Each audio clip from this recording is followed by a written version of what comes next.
trying to be in first, but looking at my last. Talking to my partner cause we trying to stack. Even if it's pennies, I'ma give them half. Earlier this week, I was talking to the balance runner, Paul McKinnon, and he was talking about how he loves to use cues when he's coaching. So simple things that an athlete can remind themselves of when they're running, or in my case, when they're swimming. And I thought, you know what, I haven't done a video on cues for a very long time, but they're really useful things to keep in mind as you're swimming and can be a great way to improve your technique. So let's have a look at some of my favorite cues that you can use when you're swimming to improve a whole range of different parts of the stroke. Now, if we're thinking of the catch in the pool, there's three that come to mind. The first one that I really like is the ladder. Now, if you imagine that there's a ladder on the bottom of the pool, every time you begin the catch, you finish the catch there, imagine that you're grabbing onto a ladder and pulling yourself forwards and then getting onto the next rung of the ladder with your opposite hand. So you're really moving yourself along that ladder that's on the bottom of the pool. The comparison there would be if there's no ladder, you imagine that you're trying to pull your arm or your hand back in the water. That's not what we want. We want to try and basically get our hand and our forearm to almost stay in the same position as we move our body past our arm that's in the water. That's the goal. So that's why a ladder can be a very good cue to think of. Now, in line with that, the other thing that can be useful is gentle acceleration. So if you are trying to rip very hard and very fast through your catch and pull, there's a great chance that your hand and your arm is going to slip in the water. It's going to move through very quickly where you lose that effective hold of the water.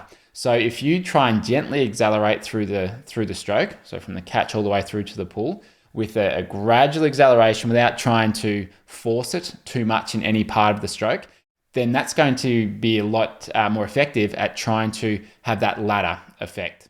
Now, the other thing I really like with this too is the soft hands thought. So if you imagine that your hand and forearm are really tense, if you maintain that position in your recovery and through your catch and your pull, that tension there, then it's wasted effort. All we really need is enough tension through the hand and forearm to maintain this shape and this position, but then we want to relax the hands from there. So obviously we don't want it moving around and flopping. We need to have a little bit of tension to hold the shape and the form. But once you've got that, relax the hands. And so the thought of keeping soft hands when you swim, and this is something that I got from Wayne Goldsmith, who's a terrific coach, is the way that helps is it will keep you very relaxed, and it can also give you a better feel for the water as well. So soft hands is a very good one. And I find that particularly when I'm swimming longer distances, and I want to maintain a good pace without putting in too much effort, I really find that the soft hands feeling is much more effective than if I try and tense up and rush things too much. Now, if you've ever been a competitive swimmer, you're probably familiar with the term easy speed. This is a really good cue to think of when you want to go fast without putting in too much effort or without putting on the afterburners. So easy speed is a concept that's often used by competitive swimming coaches. In particularly the first 50 or first 100 of a race is we want easy speed. So if you're doing, say, 100 sprint, we don't necessarily want to go out that first 50 as hard as you possibly can because you're going to feel that in the second 50. So a phrase that they use is easy speed. So you want to go out fast, but sit that 1 or 2% below that almost top end speed as fast as you can go. And that, in a way, it actually makes it feel a whole lot easier.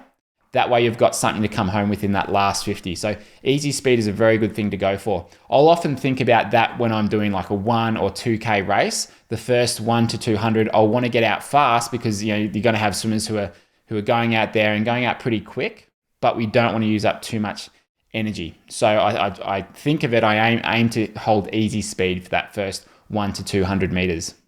Another cue that I like, if we're thinking about rotation, is you should be rocking side to side, not rolling side to side. This is one that I heard from Carlin Pipes, who's another great swim coach. She talked about this is if you're rolling side to side, you're probably going to be rotating too far, rolling all the way to 90 degrees, which is too much. If you think about rocking side to side, that's a bit closer to around 40 degrees, 45 degrees side to side. The reason that's helpful is because if you're rocking side to side, it means that, all right, 45 degrees is about the right amount of rotation, but it means that you can then get back onto the other side quicker. So you can maintain a better stroke rate and you're not going to lose your balance because often we see if people are trying to over rotate, then they lose their balance and that can throw their legs out wide. It can drop their elbow. It can create a host of problems. So rocking side to side is a good one if you're looking to improve your rotation. One that I've given to a couple of the athletes that I'm coaching in our stroke analysis membership, swimmers that are having trouble keeping their lead arm in line with their shoulder when they turn to breathe. So it's pretty common to see people drift out wide with their hand when they turn to breathe. Something that I've given them to think about is if you think of holding your line. So as you enter and you're reaching and extending forwards, hold your line with this arm while you're turning to get that breath. And then that should help you set up the catch without the hand being way off to the side. So hold your line. So keep that hand and that arm directly in line with the shoulder. If we're thinking about posture and body position, one that I've heard before is imagine swimming down a corridor or a hallway that's about 30 centimeters wide, which would be, maybe 18 inches wide or so. Think about this narrow corridor. All right, it's about this wide. That's where we want to keep our body within. Now, it doesn't mean that your arms will stay in that. It's too narrow. Your arms will come out outside of that. But in terms of the profile of your body, keep it within a narrow corridor. That way, you're going to obviously minimize the drag. And that way, it can help you sort of think of keeping everything nice and long, nice and tall, and taut through the body so that we're not having our hips come too far off to the side or our arms come way off to the side as we're entering. So think of this narrow corridor, you're swimming down it. That is a really good way to minimize drag. Another one that's not really a cue but can be really useful is finding some music or finding a song that has a similar tempo to what you would swim at different speeds. Trying to be in first, but looking at my last. Talking to my partner cause we trying to stack. Even if it's pennies, I'ma give them half. So if I'm ever sort of doing an easier session, might be an aerobic-based session, sometimes my stroke rate there will be sort of 55 to 60 strokes a minute if it's an easier set. I'll find a song that has a tempo that I can sort of sit into, or I can sing that song in my head and I can almost match up my strokes with the tempo of that song. And the same thing goes for obviously faster rating. So if I need to get my stroke rate up to around 70 strokes a minute, then I might find a song that sort of matches that. So that can be another really good way to not only just find a good tempo and rhythm, but in terms of the music, swimming is very much like dancing in a way.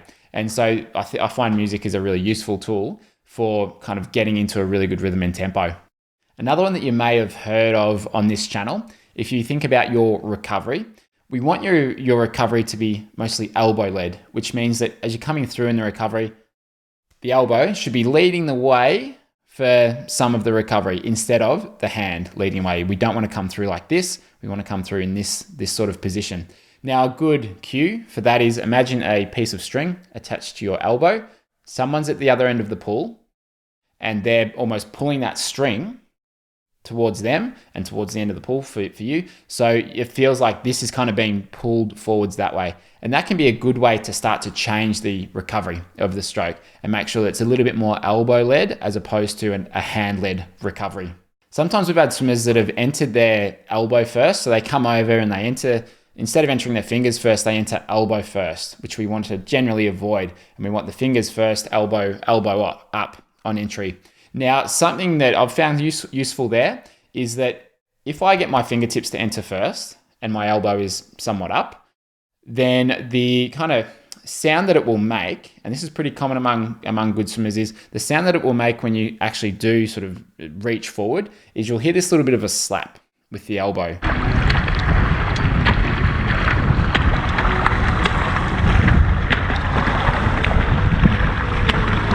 Because if you do enter fingers first, then you can just think about straightening the arm under the water. It's not like the whole sort of hand and forearm is going to follow it all in like that. No, it's just get the fingers in first, then just think about straightening the arm under the surface of the water. So it can be useful to think of like this elbow almost kind of slapping down a little bit upon entry if you're entering in the correct position. So not necessarily a cue, but a good way to think about maybe the sound that you might want to hear or possibly the feeling that you want as you just straighten the arm in the water. Now, in terms of posture, how we want to generally sit in the water, this is something you've probably heard if you've seen our channel or followed our channel for a while, but I really love the thought of swimming tall and swimming proud. So we've got long neck, Chest is forward, chest is sort of out in this position. And we think about keeping a long neck, like someone's got a piece of string that runs from the base of our spine all the way up our spine through to the top of our head. Someone's pulling that up and we want to lengthen through there. That can give you this obviously great posture, and it can also give you this kind of tautness through the core that will allow you to kind of connect everything up when you swim. So we want to try and think like we're really long through the head, neck, and spine, and that tall and proud posture can be a really good way to maintain a better body position, but just maintain a good posture that will help you connect everything up when you swim. Let me know in the comments what your favorite cues are, and if there are any cues that you think I've missed or any that you have used in the past to great effect. Thanks for watching, and I'll see you next week.